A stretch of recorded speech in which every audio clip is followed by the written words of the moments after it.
ጉዕዞ ሳሌም ኣብ ሓንቲ ንእሽተይ ገዛ ፍቕሪ ዝመልኣ ልዕሊ ስፍሓት ናይቲ ገዛ ፍቕሪ ናይቲ ገዛ እዩ ልዕሊ ማንም ዝረአ ዝነበረ እንዳ ኣቶ መስፍን ይበሃሉ ኣብ ትሕት መነባብሮ ዝነብሩ ኮይኖም ፍቕሪ ዝመልኦ ህይወት ካብ ዘስተማቕሩ ገዛ እዮም። ሳሌም ንኽትሪኣ እተብህግ ምጭውቲ ቆልዓ እያ በቲ መዓር ዝጥዕም ልሳና ባባ ማማ እንዳበለት ከተውደውድኽ ትረአ። ኣቶ መስፍን ሓደ ካብቶም ኣብ ፋብሪካ እናሰርሐ ናብርኡ ዝኽእል ክኸውን ከሎ ወይዘሮ ምሕረት ከዓ ከም ክዳን እንዳሓፀበት እያ ጎደሎ ናይ ገዛኣ ትሽፍን ዝነበረት። ህይወት ከምዚ ኢላ እንዳቐፀለት መዓልቲ ብመዓልቲ እንዳተተኻኽአ ኣዋርሕ በዋርሕ እንዳተተኻኽአ ዓመታት ኮነ። ተኣፍ ዘውፀ ዝነበረት ሳሌም ከዓ ድሮ ጎቢዛ ተምሃሪት ኤሌመንታሪ ኮነት። ሳሌም ሓንቲ ካብቶም ንፉዓት ተምሃሮ ዓመት ናይ ዩኒት እትሽለም ዝነበረት ንፍዕቲ ተምሃሪት እያ። ሳሌም ጓለይ ንስኺ ጅግና ኢኺ ራእይ ዘለኪ ሰብ ኢኺ ሓደ መዓልቲ ብኣኺ ከም ዝኮርዕ ኣይጠርጠርኒ እንዳበሉ የበራትዕዋ። ኣብ መኣዲ እንከለዉ እቲ ኩነት ፍጠር ጀመረ። ወይዘሮ ምሕረት ሃንደበት ብኣፋን በፍንጫኣን ደም ክደሚ ጀመረት። ነዙ ዝረኣዩ ስድራ ኣዝዮም ሰንበሩ። በቲ ኩነታት እውን ኣዝዮም ተገረሙ። ኣቶ መስፍን ምሕረተይ ደሓን ዲኺ ብምባል ደጋጊሙ ሓተታ። ሳሌም ከዓ ማማ እንተኾንኪ ባባ ንኺድ ሕክምና ንሰዳ በለት እናበኸየት። ድሕዚ ተቐላጢፎም ታክሲ ኣምፂኦም ናብ ሕክምና ኸዱ። ኣብ ሕክምና ምስ በፅሑ ከዓ ሓኻይም ዘድሊ ምርመራታት ገይሮም እቲ ውፅኢት ምስ ረኣዩ ኣዝዮም ሰንበዱ። ወይዘሮ ምሕረት ብጣዕሚ ብሕማም ካንሰር እያ ተጠቂዓ ፀኒሓ። ድሕርዚ ንኣቶ መስፍን ብምፅዋዕ ከምዚ ክብልካ ተዛረቦ ዶክተር ኣቶ መስፍን በዓል ቤታ ንወይዘሮ ምሕረት ዲኻ እሞ ወይዘሮ ምሕረት ብሕማም ካንሰር እያ ተጠቂዓ ዘላ ምስ በሎ ኣቶ መስፍን ኣዝዩ ሰንበደ። ብዝምባረ ዝሕዞን ዝጭብጦን ፀነቆ። እቲ ሓኪም ንኣቶ መስፍን ህድእ ድኽብል ድሕሪ ምዝራብ ከዓ ኣቶ መስፍን ወይዘሮ ምሕረት ከም ዝበልኩኻ ብሕማም ካንሰር እያ ተጠቂዓ ዘላ ስለዚ ዝለዓለ ሕክምና ክትረክብ ማለት ካብዛ ሃገር ወፃኢ ከይዳ ክትሕከም ኣለዋ ብምባል ተዛረቡ። ኣቶ መስፍን ዓቕሉ ፀበቦ። ምክንያቱ እቲ እቶት ናቱ ካብ ኢዱ ናጳፊ እዩ። ምንም ሕክምና ዝኸውን ገንዘብ የብሉን። ዓቕሉ ኣፃበበ። ኣንታ ዶክተር ንሕና ደእሞ እንታይ ኣለና ካብ ኢድና ናጳፍና ከመይ ገለ እየ ከምፅእ እዚ ኩሉ መጠን ገንዘብ እንዳበለ ኣዕለበጠ። ዶክተር ኣቶ መስፍን እቲ እንኮ ፍታሕ እዚ ገንዘብ ምንዳይ ጥራዩ በሎ። ወይዘሮ ምሕረት በቲ ዝተገበረለን ክንክን ደሓን ኮይነን ኣብ ዓራት ተጋዲመን ዓይን ሳሌም ብጥምታ። ሳሌም ጓለይ ንዕስከ ብምባል ኣጥቢቋ ፍቕሪ ናይ ወላዲት ሃበታ። እንቃዓ ኣስተንፈሰት። ሳሌም እውን ብንብዓት ኣስነየታ። ኣቶ መስፍን ናፍቶም ኣለዉ ዝበሃሉ ቤተሰቡን ኣዝማዱን ከምኡውን የዕርኽቱን መሳርሕቱን ነቲ ዘጋጠሞ ፀገም እንዳሓበረ ገንዘብ ከናዲ ጀመረ። እንተኾነ ግን እቶም እሱ ዝፈልጦም መሳርሕቱ እውን ልክዕ ከም ናቶም እቶት ዘለዎም ስለ ዝኾነ ብዙሕ ክህብዎ ኣይከኣሉን። እቶም ቤተሰቡ እውን ብዝኣኽሎም በተን ዘለዎ መጠን ገንዘብ ሓገዝዎ። ግና ኸገና እንትርፎ ነቲኡ ዘሎ መሕከሚያ ዝኸውን ንደገ ዝኣክሲ ክጠራቐም ኣይከኣለን። ድሕርዚ ጥዕና ወይዘሮ ምሕረት ናብ ኣዝዩ ኣሰካፊ ደረጃ በፂሑ እንዳተዳኸመት ከደት። መስፍን ብምባል ተጋዲላ ንበዓል ቤታ ፀውዕቶ። ኣቤት ምሕረተይ በላ። መስፍነይ ኦሮማይ ኣነ ዝሓዋይ መስልኒ ሓደራ ግን ሓደራ ዛጎልና መስፍን ሓወይ በለቶ ብዝተሓናነቐ ድምፂ። መስፍን ኣዝዩ ሰንበደ። ምሕረተይ ከምኡ ኣይትበሊ ክትሓዊ እንዲኺ ድሓር ከዓ ገንዘብ እኳ ይኣኻኽብ ኣለኹ እትጨነቒ ክትሓዊ ኢኺ በላ። እቲ ዝእክቦ ዘሎ ገንዘብ ይፈልጦ እዩ ግና ተስፋ ክቁርፃ ኣይደለየን። ድሕርዚ ኣይ ክንደየናይ መስፍነይ ነፍሰይ ይነግረኒ ኣሎ ኢላ ተስፋ ብምቑራፅ ኣርኣያቶ። ኣቶ መስፍን ዓቕሉ ፀበቦ። ገዛ ክዘውር ጀመረ። ግን ካብ ምዛር ሓሊፉ ምንም ዘውጠሎ ዘይነበረን። ገዛ ኮለላ እታገዛግን ምንም ለውጥ ወይ ፍታሕ ክትበይ ካለትን ድሕርዚ ወይዘሮ ምሕረት እንዳተዳኸመት ከደት አቶ መስፍን ነዚ ኩነታት ምስትራየ ዶክተር ዶክተር ዶክተር ብምባል ዓዊሉ ወጨጨ ዶክተር መጽኦም አቶ መስፍን ናብ ደገ አውፅዎ ዘድሊ ሕክምና ገበሩ ተቃለሱ ህይወት ወይዘሮ ምሕረት ጠጠው ከብሉ ግን ኣይከኣሎም ድሕርዚ መስፍን እቲ ዝተዋሃበ ውሳነ ክቕበል ኣይከኣለን ሞት ምሕረት ኣዝዩ ከብዶ ምሕረተይ ጠሊምክኒ ምስ መንገዲ ይፍክኒ ምሕረተይ ከምኡ ትበሊ እንዳበለ ከልቀስ ጀመረ ሳሌም ኣብታ ንእስነታ ግና ፍቅሪ ወላዲታ ዘይፀገበት ማማ ማማ ማማ ተመለሲ ማማ ተመለሲ ታሪኻ ከመይ ለኸውን እንዳበለት ነትኡ ዝነበረ ብንብዓት ሓፀበቶ ድሕሪ ኣዋርሕ ግን ሓዘን ተዓጢው አቶ መስፍን ናብ ስርሑ ተመሰ ህይወት ናይቲ ገዛ ግን ኣዝዩ ጸልመተ እቲ ሰሓቕን ፍሽኽታን ዝዓሰሎ ዝነበረ ቤት ሕጂ ግና ብእህታም ብትካዘን ተዋሕጠ ጽምዋ ኣፉ ከፊቱ ክውሕጦም ደለየ ድሕሪ 2 ዓመት ግና ቤተሰብ አቶ መስፍን ደጊም ይኣኽለካ ክንደይ ግዜ ለሚና ከኣቢኻ ኢኻ ሕጂ ግን ንዓኻ ትኸውን ጋልሰብ ከነምፃልካ ከምዚ ኢልካ ክሳብ መዓስ እዩ ድሓር ከዓ ንሳሌሙን ኣደ ትኾና በልዎ አቶ መስፍን ኣቕቢፅ እኳ እንተነበረ ብክንደይ ልማኖ ግና ሕራ ይበሎም ድሕሪ እዚ ሰላም እትበሃል ጋልሰብ ኣምፀሉ ሰላም ነዊሕ ከደራይ ሕብሪ ገጽ እትውንን እያ ኣብ መጀመርታ ኮን ሳሌሙን ከም ኣዲኣት ኮነላ ትፍትን ነራ ድሓር ግን ሰላም ካብ አቶ መስፍን ምስ ወለደት ጠባያ ክቀያየር ጀመረ ከተንጸርጸር ብኡሙም ሳሌም ክባእሳ ጀመራ ሳሌሙን ነዚ ክትፃወር ኣይከኣለትን ኣብቲ ግዜ እቲ ጎቢዛ ስለ ዝነበረት ኣፈላላይ ናይ ሰላም ምስራየት ኣዝያ ተሓዝን ነዲኣ ትዝክር ኩሉ ነገር ክትፃወር ኣይከኣለትን ሳሌም ጎቢዛ ከምቲ ብንእሽተይ ንፈልጣ ዘይኮነሲ ነዋሕ ቀያሕ ፍሉያት ዕንቲ እትውንን ጥምት ከተብለካ ከላ ኣብ ልብኻ ጦብላሕታት ትሕድር ጓል እያ ኮይና ሓደ ግዜ ምስ ማሓዛኣና ትምህርቲ እንዳኸዳ ከለዋ እቲ ካብ ቀደማ ትሕዙ ንሳሌም ዝፈትዋ ዝነበረ ኣማን ከም ቀድሞ ንሳሌም ብዓይን ፋነዋ ኣማን እዩ ዝበሃል ካብቶም ኣብቲ ቤት ትምህርቲ ብፅባቅኡ ዝምረፅ ወዲ ተባዕታይ እዩ ኣማን ዘይትጓጓለ ኣንስተይቲ የላን ኣማን ግን እታ ንሱ ዘለያ እንኮ ሳሌም እያ ነይራ ጽልል እያ ተብሎ እንታይ ዮናታን ዓርኪ ረያሞ ትግርማ በሎ ዮናታን ዓርኮ ተቀብላ ቢሉ ዋ እንታ ዓርኪ ዘይተሓታሞ ክሳብ ማዕሰኻ ከምዚልካ ብምባል ነገሮ ከመይ ገይረ እሞ ደፊራኻ ሓታ እንታ ዮናታን ዓርኪ በሎ ዮናታን ወይ ከምዚልካ ራእዲከው ኣማን ዓርኪ ድፍሪልካ ትሓታ ኣለካ በሎ ካብ ዕለታት ሓደ መዓልቲ ብርቱዕ ማይ ሃረመ ብርቱዕ ባይ ምስ ሃረመ ከዓ ትመሬት ምፀፈፈ ሳሌም ምስ መሓዝታ ከምኡውን ኩሉ ተማሃራይ ናይቲ ቤት ትምህርቲ ዘገም እንዳበለ ንቤቱ ከይ ጀመረ ኣብዚ ሰዓት እዚ ግን በቲ ማይ ሃሪሙ ዝነበረ ኩሉ መሬት ጥርቂው ስለ ዝነበረ ሳሌም ሸተት ኢላ ወደቐት ምስ ወረቐት ከዓ ብድሕሪኣ ኩሉ ጭቃ ተፀየቐ ነዚ ዝረኣየ ኣማን እንዳጎየ መፅኡ ናይ ላዕሊ ክዳኑ ማለት ዲቢዝኡ ኣውፂኡ ንሳሌም ሃባ ሳሌም ፍሽኽ ብምባል ይቐንለይ በለቶ ገንዘብ ሳሌም ኣሽኳር በላ ክምስ እንዳበሉ ከዓ እሞ ኣጋራቢትና ረኽኒ ማላክን እምበር ምስ ጭቃ ክዳ ከመይል ከምዚ ኣልካት ከዲ ናይ ባጫ ብምምሳል ነታ ዕድል ክጥቀመላ ደለየ ነታ ዕድል ብዘይ ቀልዓለም ተጠቂምላ እዩ ሕራይሎም ከዓ ነንሓሓዲኦም ኣጎርቢቶም ንገዝአን ኣብፅሕወን ሳሌም ገዛኣ ምስ ኣተወት ነቲ ዝተፀያቐ ክዳውንታ ብምውፃእ ክትሓፅብ ጀመረት ሓፂባ ምስ ወደት ኣብ ዓራታ ኮይና ንኣማን ዘከረት ሞ ደጋጊማ ኣብ ርእሳ ኣምፀቶ ምስ ነብሳ ፍሽኽ ክትብል ከዓ ጀመረት ኣቶ መስፍን ሳሌም ጓለይ ናይ ደሓንዲ ደኣ ክንደዚ ፍሽኽ በላ ምክንያቱ ድሕሪ ሞት ወላዲታ ሳሌም ንፈለማ ግዜ እያ ኣስናና ከፊታ ፍሽኽ ትብለላ ድሓንየ ባባ በለቶ ሳሌም ዘይትሕግዝ ንግዳ በለታ ወይዘሮ ምሕረት ብሕማቕ ዓይና እንዳተጠመተት ሳሌም ዘረባ ናይ ወላዲታ ማለት ነታ ሴቶባ ምስ ሰምዐት ጎባ ዓይና ገይራ እንዳጠመተት ከይዳ ነታ ኣቑሑት ክትሓፅብ ጀመረት ንፅባሓይቲ ሳሌም ክዳውንታ ቀይራ ናብ ኣማን ዲቢዛ ብዝግባእ ዓፂፋ ጨና ገይራ ኣብ ቦርሳኣ መለሰታ ድሕሪ ገለ ደቃይቕ ኣብ ኣፍ ደገ እቲ ቤት ትምህርቲ ኮይና ንኣማን ክትፅበዮ ጀመረት ኣማን ክመፅእ ምስ ረኣየታ ከዓ ፍሽኽ በለት ከመይ ሓዲርክ ሳሌም ሽኮር በላ ኣምላኽ ይመስገን ኣማን ከመይ ሓዲርካ በለቶ እንካበል በጣም የዘመስገን በመባል ታድቢዛ ሀበቶ አማን ከአ አምነሱ እንዳመለሰ ገንዘብ ከሳሌም አሽኮር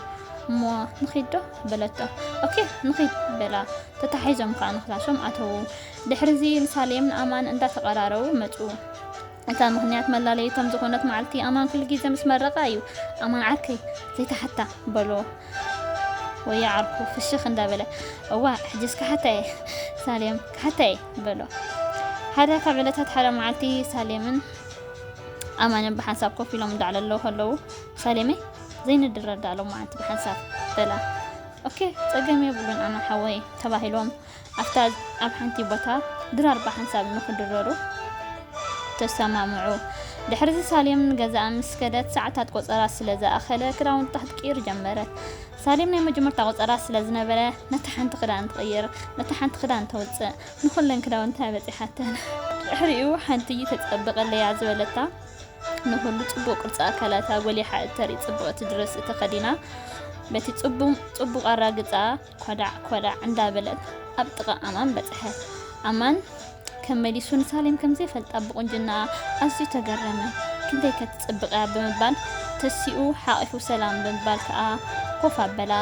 ድሕሪኡ ዝኣዘዝዎ ድራር ተደሪሮም ከአ አማን ከምዚ ክብል ተወከሳ ሳሌሜ ብምባል ነዋጠመተ ኣቤት አማኔ በለቶ ድንን እንዳበለት ሓደ ሕቶ እንዴ ካሓተክ ክደለ ክነግረክ ክደለስ ማራ ከዓ ተሰኪፈ በላ ሳሌም ታይና መታወይ ገረኒ ስትሰክፍ የብልካ አንበለቶ ሳሌም አነ የፍቅርክ ኢሉ እቲ ኣብ ልባ ዝነበረ ደርጎ ሓላ ሳሌም ሳውን ካብ ልባ ስለተፍቅሮ ዝነበረት በቲ ናይ አማን ሕቶ ኣዝያ ተሓጓሰት ጥምታ ቤላ ወላ ኣነ አማነይ በለቶ ብተሓጓስ ተጠምጢሙ ኣብታ ሰዓት እዚኣ ከዓ ፍቅሮም ክስተማቕሩ ጀመሩ አማን ሳሌም ፍቅር እንዳቀጸሉ እንከለው ኣብ 11 ክፍሊ ስለዝነበሩ ናብ ሳዋ እዮም ክወርዱ አማን ግን ናይ ሳዋ መውራድ ድሌት ስለዘይነበሮ ክኸይድ አይደለን ሳሌም ግን በአንጻሩ ትምህርቲ ኣዝያ ንፍዕቲ ስለዝነበረት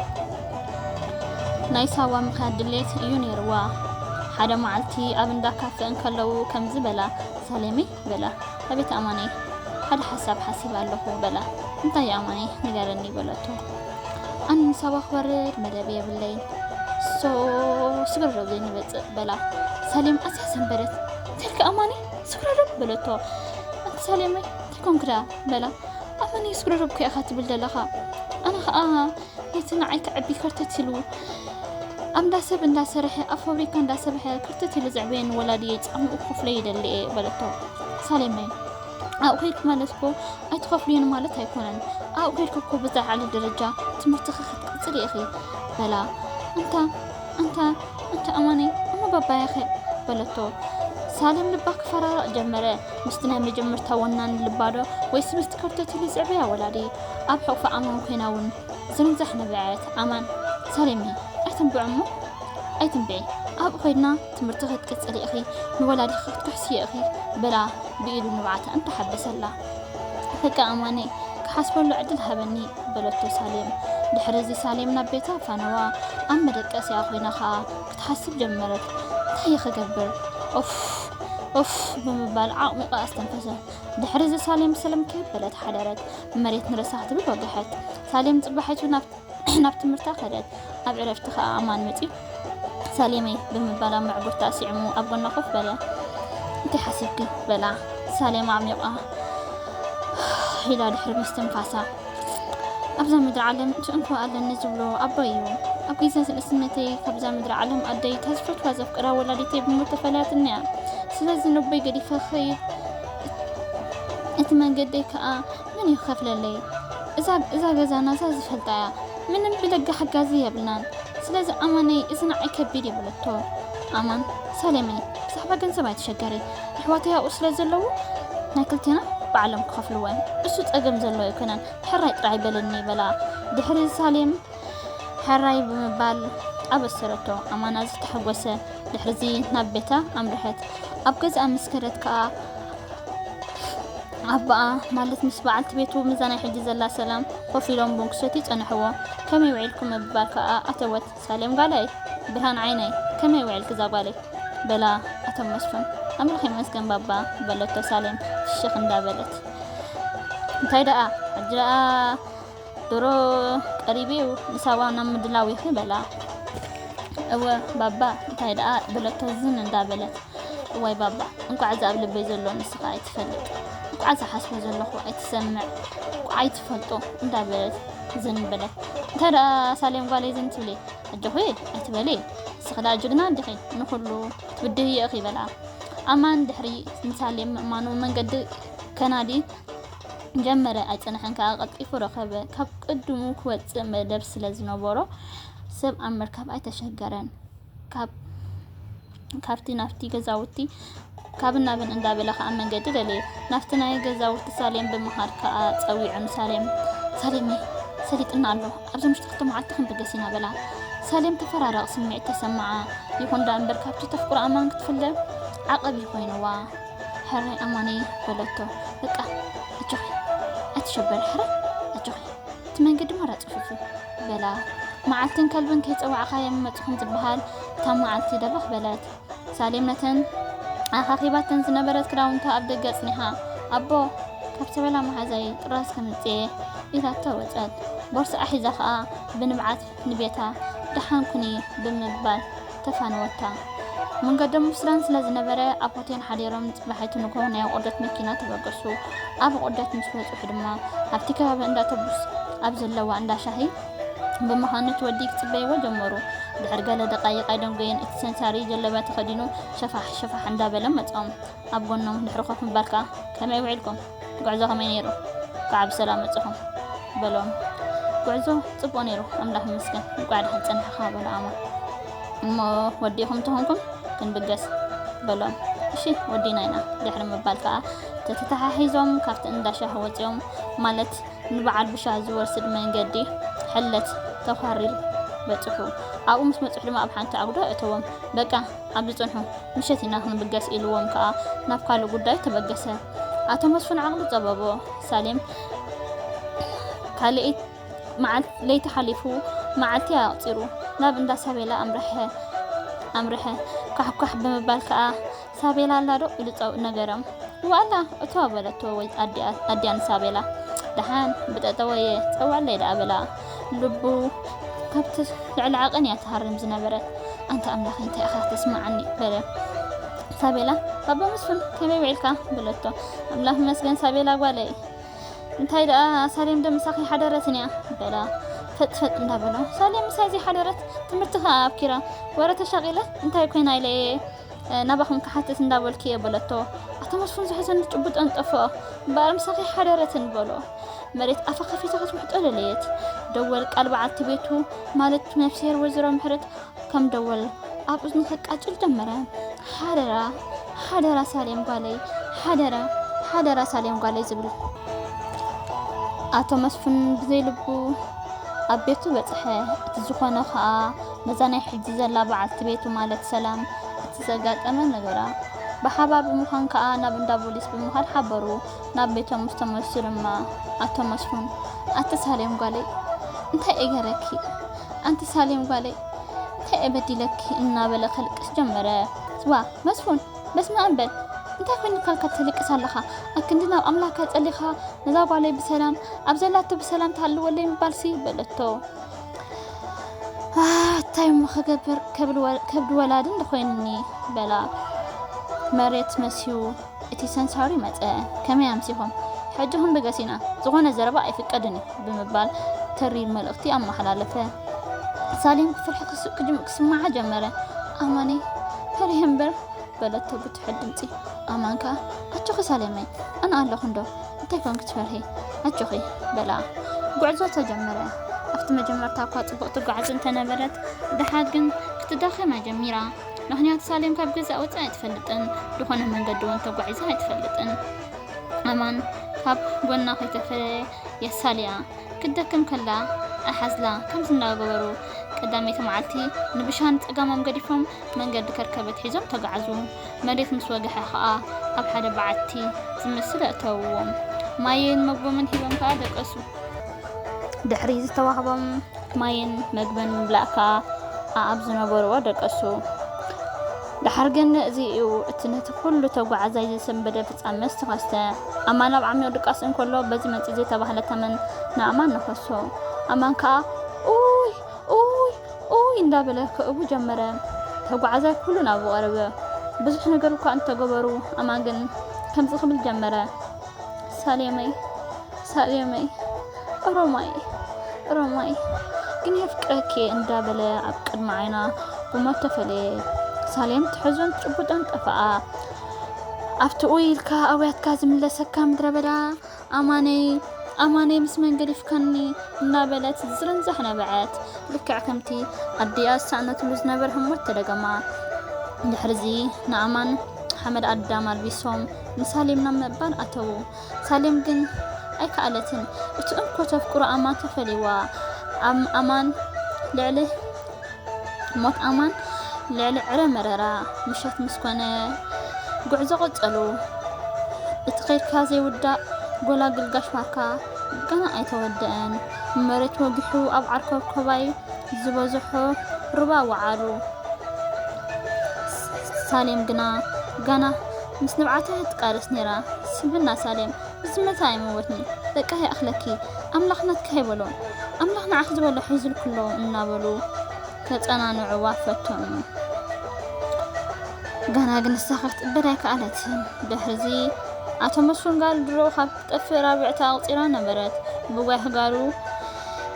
ኣብ ዓራት ተደኒሱ ዘይመስሉ መሲሉ ኣንቲ ሳሌም ኣበይ ኮንት ህልዊ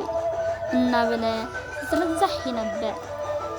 ድሕርዚ በዓል ሳሌም ጉዕዞ እንዳኸበደ ስልኪ እንዳወድኦ መፁ ሳሌም ክትዳኸም ጀመረት